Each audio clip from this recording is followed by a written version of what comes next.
Welcome back. Today we're upgrading the hard drive space in my home server, which is just sitting here in the background. Now what we're doing is we're adding a new backup device to this particular computer, and the backup device will then be put into this computer and used as a data drive. So I'll show you what we have set up here. The first drive we have is a Western Digital 300 gigabyte Velociraptor. Now I went with this particular style of drive for the main drive. Since the Velociraptors spin at 10,000 RPM, they're faster than the traditional hard drive, and I wanted to have this computer be as speedy as possible. Now keep in mind, this is a server. This isn't a workstation. I wanted something that could serve whatever files I have on this to my other computers as quickly as possible. One of the things that's actually in this particular computer is a gigabit Ethernet card, which you can see right here. And that just makes it gets a better connection between this computer, the gigabit switch, and my two computers in this room. But the Velociraptor drive here is separated into two partitions. One is an 80 gigabyte partition, which is the main Windows Home Server 2011 installation. The rest of the partition is for data. And I think there's like pictures, maybe music, whatever's on this particular drive. I've determined that was the faster stuff. It could be the installation programs I have, like I have ISO files of Windows and a couple other things hosted on this particular drive.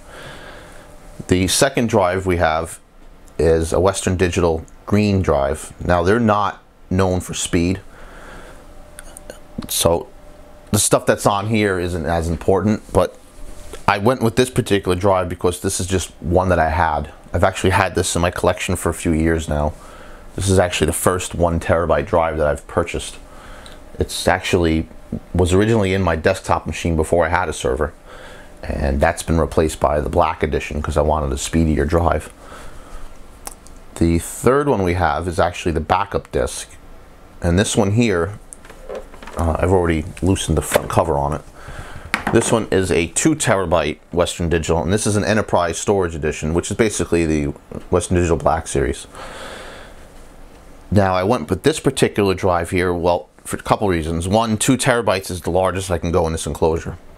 Windows Home Server wants you to have an external hard drive for the backup system. You can't use an internal drive, nor do I have enough space for 3 hard drives in this case. So I went with this. Again, this is something I already had. At one point, the 1 terabyte drive lived in here. Just natural progression, just to upgrade to this. But now I'm at my limit. You see, every night, the computer here backs up the 2 clients, my wife's computer and my computer. Those backups live on the 1 terabyte drive. Twice daily, the 2 terabyte drive backs up these 2 drives. And this is considered the server backup. So whatever data is spread across these 2 drives goes to here, and then whatever client backups go on here. So basically this becomes a double redundant backup for the clients. Well, again, I'm at my limit. Shooting so many YouTube videos shows me that, wow, they take up a lot of room, and I need to do something about it if I want to continue doing some of these videos without deleting my original footage, which I'd like to keep. Well, that being said, I decided to go the route and do this upgrade. So you can see in the background now we have a Western Digital MyBook. Now this is a 4 terabyte drive. This drive will replace this drive. This drive will replace this one. This one is going back into this case and getting hooked up to the server through the e-SATA connection, and that's going to allow me to store all the YouTube videos directly on this. Now I don't need that to be a fast drive, because what I'm actually going to do is render the videos on my computer, pass them through the network to this drive, and then the server will most likely be the one uploading it to YouTube, so I can leave my computer off throughout the day, since the server does run all day anyway. Not only that, but the server hosts files over the internet, so I can actually go to another browser, type in the URL for my server, and then stream those videos, those movies, whatever I have on here directly over the net. And that's kind of one of the reasons why you want a little bit of a speedier system. Now I can tell you some of the specs in this machine. This is a Dell Dimension E530, also known as a DM061. It's running an Intel Core 2 processor. It's the 6300 series, and it's running at 1.8 gigahertz. I currently have 4 gigabytes of PC4200 RAM running at 533 megahertz. And I mentioned this was Windows Home Server 2011. That's a Intel Pro 10100 1000 Ethernet card in there. And I also have a Belkin Firewire card. A couple of my machines do have Firewire in it. I don't have any Firewire devices, but that was something I used for redundancy. Now what we'll be doing today, besides doing this hard drive swap, is we're going to add in a USB 3.0 PCI-E card. Reason for this is the new MyBook is a USB 3.0 gigabyte drive, and doing the nightly backups to this device using USB, I should say daily backups using USB, was pretty slow. In fact, this drive was pretty much cranking all day just doing those backups. The other part of it is I have to do some cloning, or some people call it ghosting. I have to transfer the contents of one drive to another, and the easiest way to do that is using a piece of software. Now, since these are all Western Digital hard drives, I can actually download the Acronis Western Digital package. It's called Acronis True Image Western Digital Edition. Now, it's a free piece of software that you can use to do this. Fortunately, like I said, I have Western Digital. I can go ahead and download that. I've used the program before because, well, most of the drives I own that I've purchased are Western Digital drives, so I've always been able to use that program. But anyway, we're going to use that to do this, and I figured it would be much quicker to install that and set that up on this machine and using the USB 3.0 than doing it on my other computer, which only has USB 2.0. Now, another thing I will mention, we're going to put the e-SATA bracket in, which is this guy here. This is just a simple bracket that converts your standard internal SATA connection to an external SATA connection. And this external hard drive here has that same e-SATA port. Now, this is definitely much faster than the USB 2.0. Unfortunately, I don't have the wire to go between the two. It's with the original box that this came in, and I don't have that box here. So I got to go on a little bit of a search to find that particular piece of equipment, which is fine because this is a USB 3.0 4-port card that I have here. And that being said, when I purchased all this stuff, I also picked up another little piece of kit, which is the Sabrent IDE SATA to USB 3.0 connection converter. And I did this because this computer does sit on my tech desk, and I do intend on using this particular device here to test hard drives out for other machines. Now, this one does have the header on both sides for IDE. This is your smaller IDE for laptop style hard drives, and then the larger ones for regular hard drives. And then of course there's your your standard SATA connection. And then it came with all kinds of little adapters. You know, there's one for plugging in the side here, and this hooks to the power supply to power the laptop style IDE hard drive. It came with a short SATA connection which plugs in here, and this goes to your hard drive. It also came with the standard Molex to SATA power connection converter. And then I also picked up separately this e-SATA to micro SATA converter. So this will convert the larger SATA pins to the smaller micro pins that some small laptop hard drives have. There's another adapter similar to this that would connect to the CD-ROMs in a laptop. I do have to pick up one of those just to have it in my tool set here.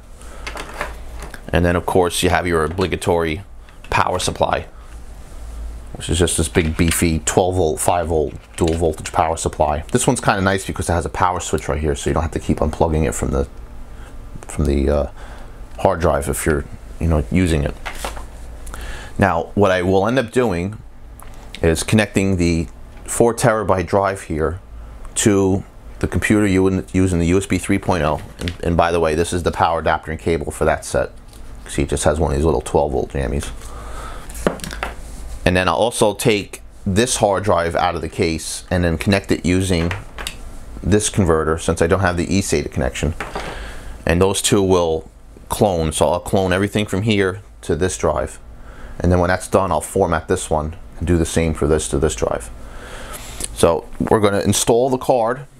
We're going to install the e-SATA bracket while we're in here. Then we'll also do the hard drive swaps here, and I'll show you how to run through Acronis and do the transfer on that.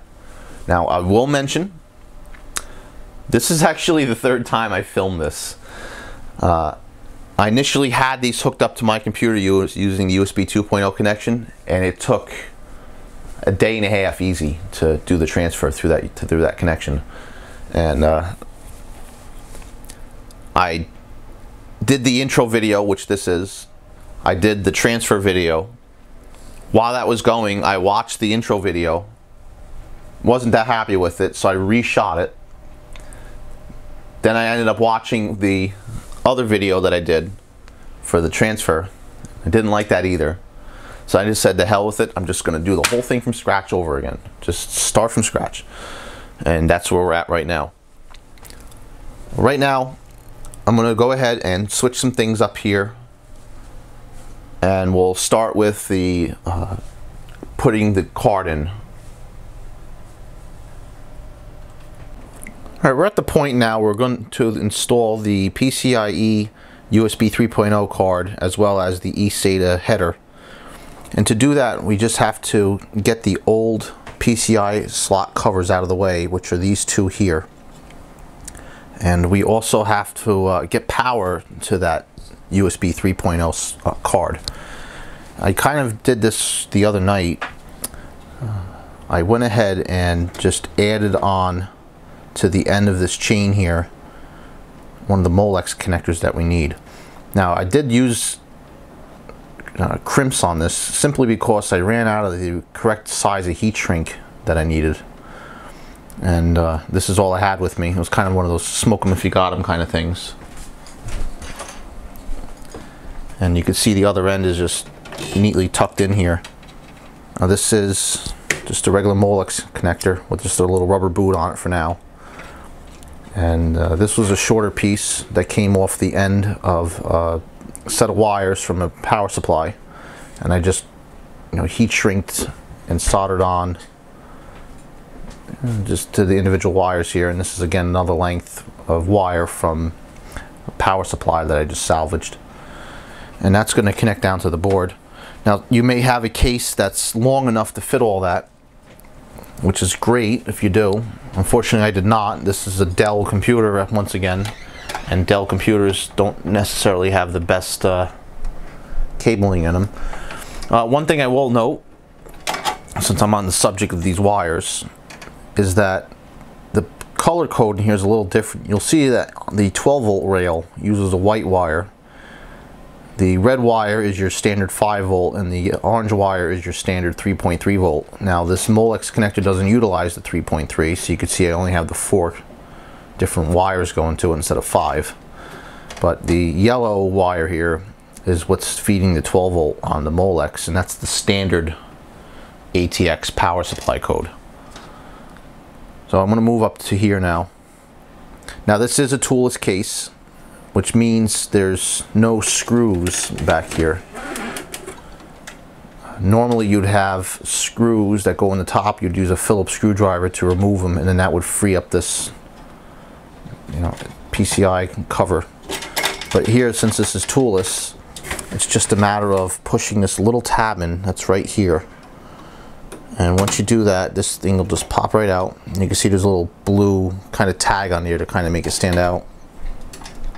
And these just pull straight up and come out. Now we do need to remove both of them. And that's your standard PCI card slot cover. And you'll see there's the little hole where the screw would normally go through. I should actually spin this around here and show you the back side of it.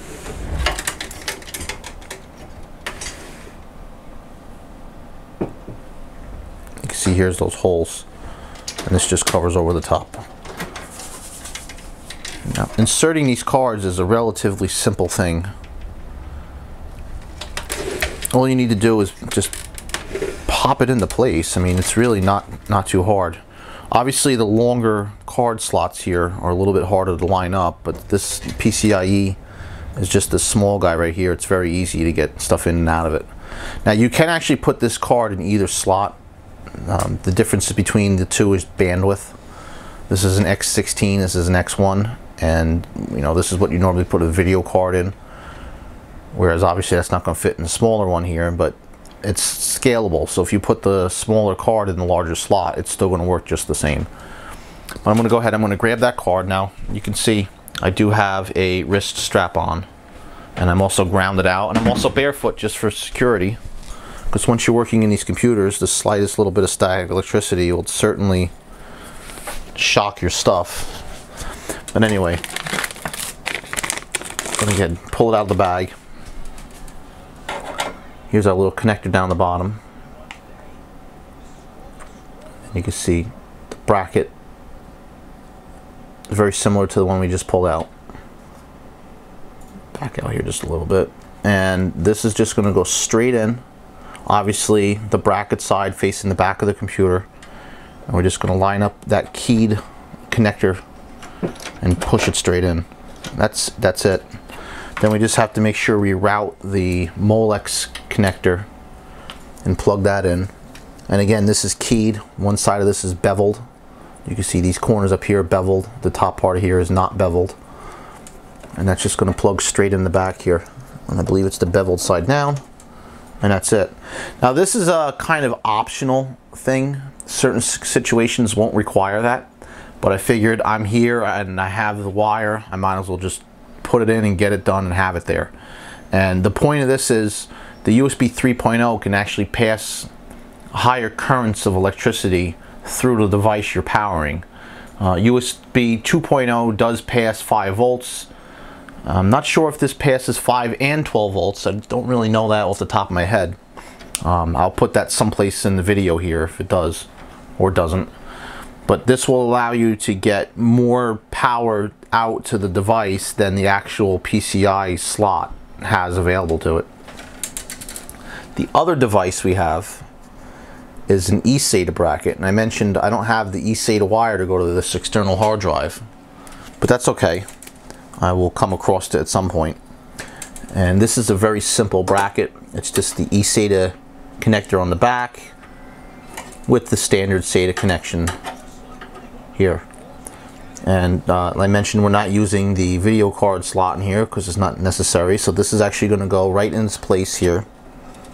And there's no connector to connect in, just the one at the end of the wire. And that's going to go onto the empty SATA connection, which is right here. And again, this is keyed. It can only go one way. There's a little drop out right here on this one side where that's going to connect onto. And that just plugs right in. Really simple. And that's it. And you just want to make sure that these are sitting in here the proper way. And you'll just pop this in. That is the nice thing about these cases being toolless. You know, as you can see, I didn't need to use anything to get in it. But that's really all I have to do inside this unit. Now, I do have the hard drives out of this case right now. And they sit over in this bay area. And the hard drives have their own little kind of caging system, which again is toolless. This is just a rubbery kind of a plastic piece with these pins in it. You'll see one there and one there. Instead of using screws, those pins just fit in there like that. And this only fits one way. I'm just going to move these wires out the way. And it actually goes in upside down like this. Now this is the 300 terabyte drive that just drops right in. And then one of these wires here is the data connection, and then the other one here is the SATA connection. And that's going to do it for the inside of this computer for now. I am going to hook up these drives externally using the 3.0 connectors that I have here, and we can go ahead and start moving the data over from point A to point B. What I should actually do is put the new drive in this computer, which is the 2 terabyte drive, and I'll put the 1 terabyte drive on the outside and hook it to the USB 3.0 converter piece that I showed earlier in this video. I'm going to go ahead and assemble all that, and we'll be right there. Alright, we're on the Windows Home Server desktop now, and one of the things I had to do was install the device driver for the USB 3.0 card. It came with this nice little disc. It's garbage. It doesn't work. I've tried every file that's on there. Apparently that disc is universal to a multitude of different USB 3.0 devices, not just the PCI-E, the 3.0 converter that I'm using here. So a quick search on the internet came up with a couple different forums where people are pointing out, hey, I got this particular USB 3.0 card from eBay as a cheap card and the driver disc doesn't work. Well, all I had to do was go into the device properties and highlight the name of the device, which comes up in the hardware window, and search for that, and I came across the viable source that had the file. I went ahead and downloaded it, installed it, and it worked fine. I will put a link to that.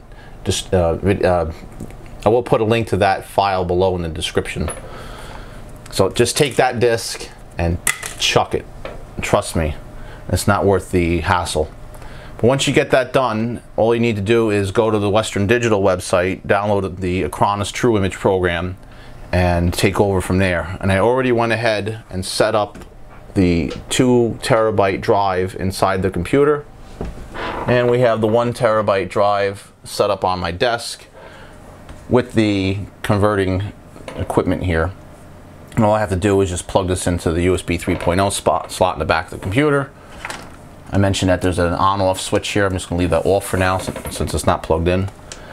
So I'm going to go ahead and download the software, and we'll come back once I have that set up. Alright, got the Acronis program installed. Everything is pretty much ready to go. Now, I'm actually got a different camera view here. We're not looking at the desktop of the server, we're looking at the desktop of my actual computer here. And we're going to do this using remote desktop, just because it's a little easier for me to do it this way, and I have a better shot at this monitor on the camera. So I'm going to go ahead and remote desktop into my server, and we have the Acronis True Image program sitting here in the desktop. But before we do that, I just want to go into the Explorer here and show you that these hard drives are all listed. Now we do have the 1 terabyte drive on the desk, as I mentioned, which is this server folder F. If I go here and right click and go to properties, you can see it's got 929 gigabytes used and 2.39 gigabytes free, which is nothing. And that's because of the client backup and the data that's on here. We can see that the C drive, which is separated into 2 components, the 78.1 gigabyte, or we'll round it up to 80 gigabyte partition, is what the Windows Home Server installation's on, and that's half full. And the driver folder D here is the remaining items, which is the documents and whatever pictures I have. And that one has 127 gigabytes out of 201 free. So that's pretty good. I'm pretty good on space there. This will, of course, fill up a little bit once I get the actual rest of the picture files off my computer.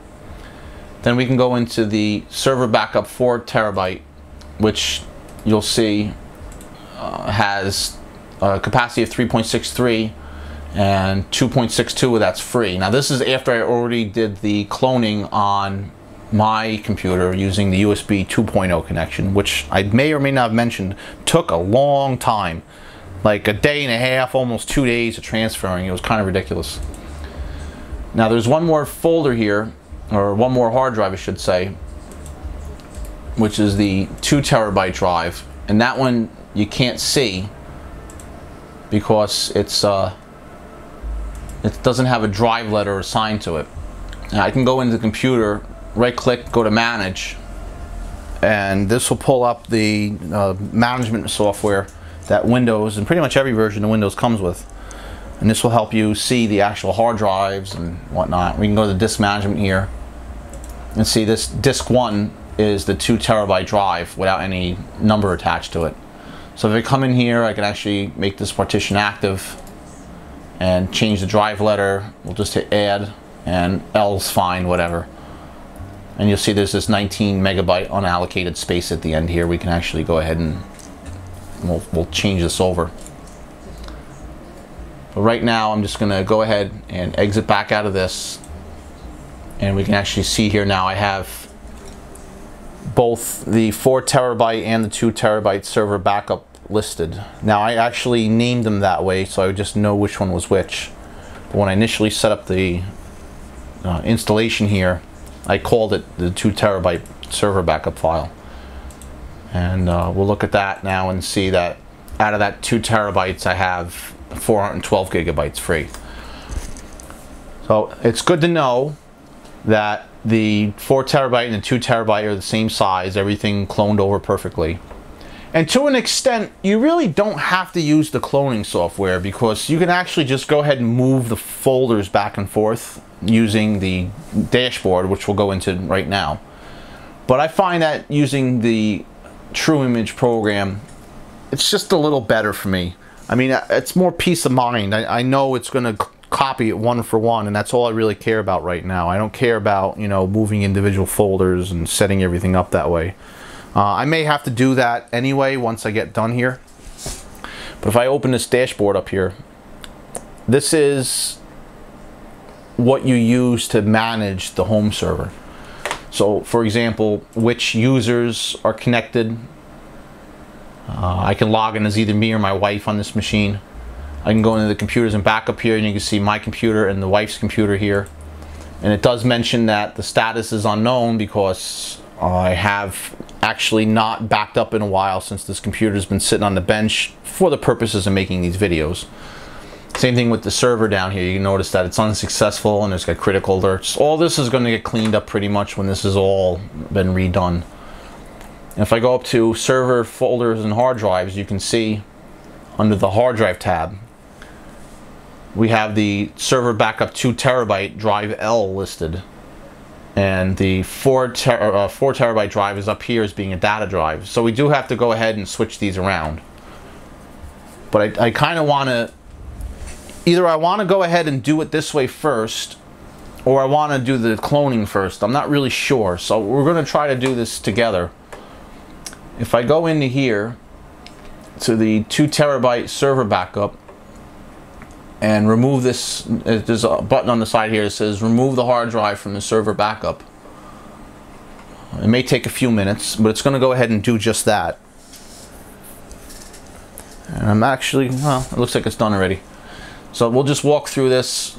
I'm not going to read everything off here on the screen to you. If you want to pause and try to read it yourself, I recommend doing that. But I'm just going to hit next. And we want to change the server backup settings. And click this one here to show all disks that can be used, and refresh the list. Hopefully this will show me the larger one, which unfortunately it's not. So I might have to do this a different way here. Let me see if I can figure this out so I'm not boring you to death here. After I got done shooting the footage you just saw, I decided to do a little research on why I couldn't get the 4 terabyte hard drive to come up. And in doing so, it mentioned that the end of life for support for Windows Home Server 2011 is actually this coming Tuesday, April 12th, 2016, which I honestly didn't know. So I'm not sure how much longer I'm going to have this home server set up. I guess the option is going to the Microsoft Server 2012 Essentials as a replacement is the way to go, which unfortunately isn't the cheapest software. I may mention this cost me $50 initially, and I think the full retail price is like 420 something bucks for the new Server Essentials system, which is a lot better than this in a way, but it's kind of overkill for what I need. But at any rate, we're going to try to get this thing to go as best as possible, and I'm not going to worry about that. It turns out with the larger 4 terabyte drives, without getting too technical, it depends on how the drive is actually initially formatted and the actual sector size. One of the things that allows that drive to be so big in such a small space is how large the sectors are, and you have to kind of fuss around a little bit to get it to go. Now, right out the gate, this drive would have worked perfectly, but because I ghosted or cloned over all the data from the old drive, it took the old formatting with it, and with that, it wasn't recognizing it the way it should have. In fact, you can actually see here now that there's no backup drive mentioned, because I did manage to remove it, as I previously stated. And I actually went in here and I tried to replicate the issue. I tried to, unformat the drive and format it through Windows and see if I can try to repeat what I did to show you, since I had fixed it off camera. And unfortunately, I wasn't able to do that. But one of the things I had to do was re-clone the 4 terabyte hard drive's data back to the 2 terabyte drive, which kept all the backups that I have. Then I used the Acronis True Image program to reinitialize the hard drive, and that basically changed the formatting of it and completely wiped out all the partitions. And then I used the Windows management console to format and set up the drive letter, and everything worked fine. And then once I did that, I was able to come into the server folder here and add a hard drive to backup, and that worked right away. It actually came up and listed the large hard drive that we want. As you'll see here, it's already highlighted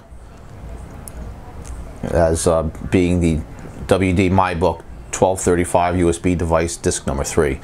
That's what I've been trying to get this whole time. I'll also mention, now that I'm using the USB 3.0 connections on here, that cloning process took me maybe 8 hours tops, whereas before it took more than 24 hours for the same amount of data to go from one drive to the other using USB 2.0. And that was done initially on my computer, which is certainly a lot faster than the server. So that whole bottleneck going between 2 USB 2.0 connections definitely slowed things down a lot. And I'll have to honestly say, at this point, this video is one of the longest projects I've actually done here on YouTube, between reshooting and the initial footage I did and going back and forth between the 2 machines and the different hard drives and everything. It was a little disorganized, and frankly, I should have just did the repair and got everything the way I wanted to and not made a video of it, because I took so long to do this, and the space issue was such a thing to me that I wasn't able to do any other videos this week, where I normally would have had a few up already. So that's par for course. But anyway, that's enough about that rant. I digressed enough. So I'm just going to hit next on here, and it tells me that it's going to reformat the disk when it's done. If you want to continue, all data will be deleted, which there is none on there. I'm going to hit yes, and I'm going to give it a label here. I'm probably going to call it the same thing I had before, backup 4 terabyte or whatever I called it. So I'm going to go ahead and do that. I have to actually move the camera to get to the keyboard. That was a kind of hindsight on my behalf, so I'm going to do that right with you. And there it is, server backup 4 terabyte. And I went with the no space between the server and the backup, because that's how they have the folders, server folders, and I'm just kind of wanting to keep the nomenclature the same. So I'm going to hit next here. It's going to ask me when I want it. Now there's twice daily. First backup's at 12 p.m., the second's at 11 p.m. We can change it any way we want. So that's going to do it right at noon, and then right before midnight, which is fine. And I'm going to try to set the actual client backups past that mark, maybe like 1 o'clock in the morning, or during the day, or I have to figure that out, because I try to get the computers to back up when I'm not uploading to YouTube, just to save on network traffic slowdowns here in the house. So I typically do YouTube uploads while I'm sleeping or while I'm at work, so I'm not sitting dead in the water with very slow internet. So I'm just going to hit next for now, and this is going to ask me what items I want to back up. Now, I'm just setting this up now because I want to make sure this is running right, and when we go ahead and clone this server folders drive D, which contains a lot of my data on here, I'll add that hard drive as well, and that's going to be after we set all that data up. So we can always add stuff to this later. I'm going to hit next here, and it's just going to confirm the settings. I'm going to hit apply, and this is going up and setting up the backup, doing its thing. And you may notice in the left side of the screen here, it actually took that drive out of the pool, which is fine. The only thing about doing it this way is I'm not 100% sure if all of the backups that I currently have on the 2 terabyte drive are going to be savable or not. I might not have access to this drive once it's done, which is fine because that's all old data at this point. I don't mind generating new backup data because I don't need what's on those backups right now. If something had to rise, then I would obviously be more concerned with it then. But for now, I'm not really too concerned about it. And we can actually confirm that by going into Explorer here. And it shouldn't, yeah, see that drive isn't listed here. I can go into Manage, and it will probably most likely pop up here as it should. Yeah, but there's no drive letter assigned to it. I could try right-clicking and going into Change Drive Letter and Paths and add a drive letter to it, and then I should be able to see it here in the actual computer. And if I'm lucky, it should work. I should be able to click on Old Backup here, and this is the backup image, and I should be able to cut this and paste it, which it seems like it's starting to go. I'm going to let this thing go, and I'll come back to you in hopefully a few minutes. It's only 1 terabyte of data. Of course, it's saying only about 3 hours remaining, but we'll see how long this actually takes. I'd like to get the rest of this video shot tonight if possible. If not, then I'll have to finish it tomorrow. But basically the rest of it's going to be is me setting up the second hard drive, getting that formatted properly, and moving everything over. After a few minutes of watching that transfer, I decided to cancel it out and just not worry about the old backups. I'm pretty sure once I copy over the client backups from the old drive to the new one, that's going to be the more important thing. The data that I have on my personal computer, which is backed up in the client backup, is a little bit more important to me than the overall server backup. I don't really touch the files on here too much. I know there hasn't been any revisions to them. And as I mentioned before, this is an incremental style backup. So as long as you're not changing files, the ones in the server remains. So I'm not really too concerned about that. So I went ahead and just canceled that out, and I also removed the drive letter so we don't see it here in our list of drives anymore. So what I need to do is go into the old backup disk here, which if I right click this will confirm is the 2 terabyte drive. And we're going to reformat this just to clean everything off of it and get it ready for transferring stuff over. And reformatting a drive is easy. You just right click it, go to format, and we'll just restore device defaults, and the volume label is going to be just like the other ones here. Server folders is what I'm going to name it. Once again, I have to get my keyboard out here. And once this is server backup,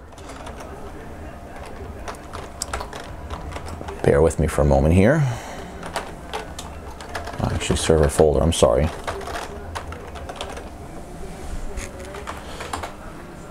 It's going to say, formatting will release all data as always. Explorer will close down, and formatting complete. That was really nice and quick. And now we can go back in here and see that we have an empty folder. Once you go back into dashboard, we should be able to see this drive, and it will allow me to relocate everything onto it. Let's give this a second to reopen up. And we go into the server folders and hard drives tab at the top. Give it a second to populate the folders. We may be able to just click on hard drives right away.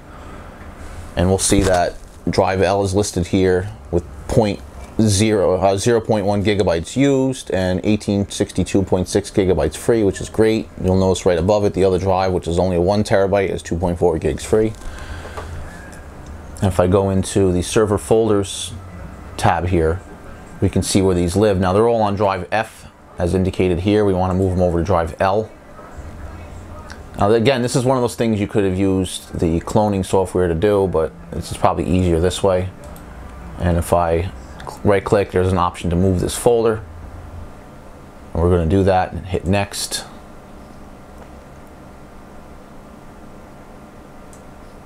And it's going to show you choose a new location folder, which is drive L, which is what we want. Now this is the client backups, which is taking up 786.68 gigabytes. Now they got to keep in mind that's 2 computers worth of data, which is a nice compressed number here, considering that that's more than quick math in my head here. That's a terabyte, 250, and 120. So yeah. That's a good reduction in size there, just considering. So I'm going to hit move folder, and it's already starting to copy the data. This probably will take a few moments, so I'll definitely come back once that's ready, instead of just sitting here and showing you this indicator bar ticking down. Well, it's been a few hours since I touched this, and I'm actually ready to sum this video up. I have all the hard drives in their proper location, and everything set up and tweaked the way it needs to be. We can see that the 4 terabyte server backup is indeed set up as the actual server backup hard drive. The Windows Home Server 2011 installation is on drive C, which is about halfway full. Drive D is the other half of that drive. That's actually between the two of them, it's a 300 gigabyte drive. And you can see I have 94 gigabytes free. Now I transferred the rest of the pictures that I had in my computer and the rest of whatever program files I had, like installers or anything where I was going to run it off the server and I needed to, be a little quicker than running off one of the other drives here. They all live on that. And the drive E and drive F, one of those is the 2 terabyte data drive, which has the rest of all the documents on my computer, whatever videos I have, all the bulk larger stuff. And we can see I have 605 gigabytes free on that, which is great. And this other one here is the drive F, is the 1 terabyte drive. That's external, and that's where all the raw files from my video camera are getting transferred onto. Unfortunately, the software I use to edit currently, which came with the camera, HD Writer I believe it's called, and it's a Panasonic camera, I can only transfer the files to a hard drive located on the computer. It won't do an off-site drive, it won't do a networked drive, it won't do a mapped drive, anything like that. It has to be physically connected to the computer. So what I'm going to do is I could do it 2 ways. One, I could either plug the camera, the actual card, into the media reader on the server, transfer it directly to that, and just put the editing software on the server, which it will run it. It's just not as fast as a processor, and it doesn't have a video card, so when you go to render, it doesn't have the video card to render like mine does. Or I can just do it like I normally am, do all the editing here, and then when I'm done, transfer both the actual YouTube finished video file over and transfer the actual bits and pieces over. I have to figure out which one's going to be more efficient for me, but either way the result should be the same. I am, after all, going to use the server now to upload the videos to YouTube like I initially did in the beginning, so I can actually put my computer to sleep during the day and just have 1 machine running instead of 3. My wife's computer, for some reason, doesn't stay asleep. It's something I haven't really had a chance to figure out yet, because she just leaves it running anyway and never really got in the habit of shutting it down. But eventually I'll have that fixed, and then that way, like I said, there'll only be 1 machine running throughout the day. But I digress. Everything here is the way I want it to be. Like I said, it's just transferring over the rest of those bulk video files. I ran disk cleanup on all the drives. Like I said, made sure it was configured correctly with the backup system, and everything should be good. And it already did 2 backups since last night. It did the last night's backup and this morning's backup, so I have the folders that I need to be backed up currently on there, which is great. So with that, I want to thank you for watching my video. I know it was kind of all over the place this time, and it was definitely a long recording process because I had to come back to having the hard drive working and not working and all these different little things, and I want to make sure all the data was actually copied over. Well, that took some time. But as always, thanks for watching, and please, if you're not a subscriber, subscribe. That'd be great. And if you are, thank you for your subscription. It's really awesome. And we'll see you next video.